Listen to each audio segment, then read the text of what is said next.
こんにちは、加藤です。今日は正中線を卵型というかですね、曲面に沿った正中線はどうなんですかみたいなコメントがありましたので、正中線の捉え方について実際に書きながらお話ししていこうと思います。これ前に描いた顔のスケッチなんですけども、今日はこれを元にですね、進めていこうと思います。右側に用意したのは画用紙と鉛筆はユニの 6B です。今日は顔のね、このパーツというかこの辺を特に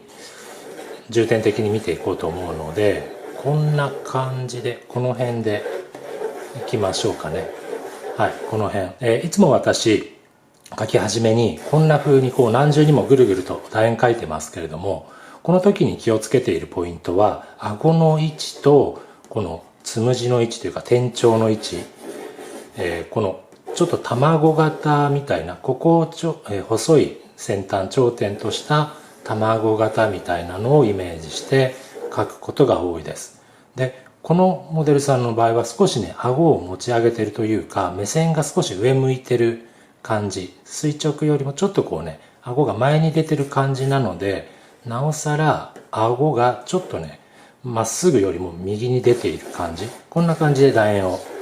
まずは描いています。そのモデルさんというかね、描こうとしている顔の縦横比っていうのはそれぞれ違うと思うんですけれども、大体こんな感じ、少し縦長の楕円をイメージするといいと思います。例えばこれが子供とかだともうちょっとこう潰れたね、正円に近いような楕円になるかと思うんですが、今回はこんな感じで、次に正中線、傾きの線なんですが、顎を基準にして額の中心を通るであろ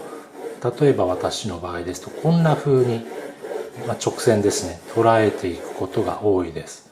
で、眉毛のあたり、眉毛はどこかな、髪の毛の生え際はどこかな。今回の例ですと髪の毛かぶさっていて見えにくいんですけど、このモデルさんこの辺りに額がありそうだなというところを最初の段階でこう探ります。眉の位置、鼻の位置、顎の位置、鼻の位置、顎の位置、眉の位置、額の生え際のあたり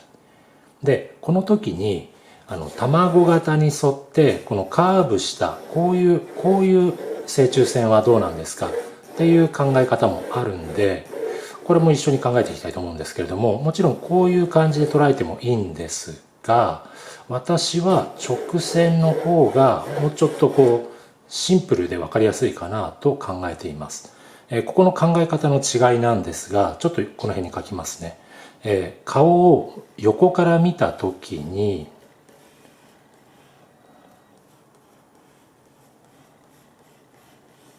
例えばですけどこんな感じの横から見た時に、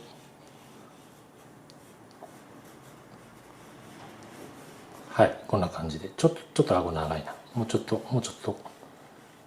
顎ちっちゃくていいですね。例えばこんな感じで見えるかな。はい、こんな感じで書いた時に、このね楕円っていうのは結構ね、この始まりから終わりまでをこんな風に額の生え際から額の眉の先端、そして鼻の先端で口を通って顎の先端、こういう風に捉えてる感じするんですね。こういう楕円の形状で、私の考えているこの直線っていうのは何かというと、このね生え際から顎までを一直線で捉えている。これがちょっと考え方として違うところなんですが、直線の場合はそこからどれだけ額が飛び出ているかなとか、ここを基準にですね、この線っていうのはつまり頭蓋骨の顔の頭蓋骨の内側にある線なんですね。額と顎を結ぶと多分こうやって骨は表に飛び出てきているので、例えばこんな風になってるかな、飛び出てきているので、それよりもこの引っ込んでる部分なんですよね。この部分、これだけの分引っ込んでいる、骨よりも引っ込んでいるところを補助線として使っているわけです。ちょっとなんか変な骨を描きすぎちゃいましたね。はい。で、どれだけ飛び出ているかっていう、この部分ですね。どれだけ、基準線になる正中線よりも飛び出ているかっていうふうにして、測っていきます。見ていきます。なので、鼻の先端なんかは、この正中線よりもだいぶ飛び出ている。額の先端でさえ、だいぶ飛び出ている。そんな風に考えています。あと、これ今ちょっとね、目が引っ込んでいますけれども、ちょっと外国人っぽく引っ込んでいますけれども、日本人だとね、この目の間のくぼみとちょうど接するくらいまでこう目が出てきている。目があまりこう奥まっていない場合も多いんですね。多いんです。なんですが、基準線はここに持ってきた方が捉えやすいと思います。はい。ちょっと余計な説明は置いといて、こっちに戻ります。もう一回見ていきましょう。まずは見えない生え際、そして今回もこれちょっと見えなく、前髪によって隠れてるんですけど、眉の位置この辺かな。そうすると目の位置がこの辺かな。私は目の位置っていう時に、このね、下まぶたの下のこの位置、眼球が入っている、この穴が開いてるんですけど、穴の下の端、骨が終わるところ、ここを基準に見ています。ここですね。この辺り、左右がどこに来るかな。で、この基準線に対して、ここが鼻の始まるとこなんですけれども、鼻の頭っていうのは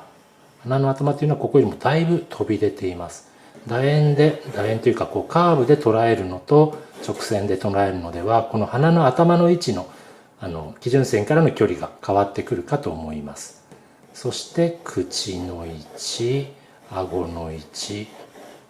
はい、こんな感じでしょうか。で、正中線に対して次にですね、この頬骨の位置、こっち側の頬骨、向こうの頬骨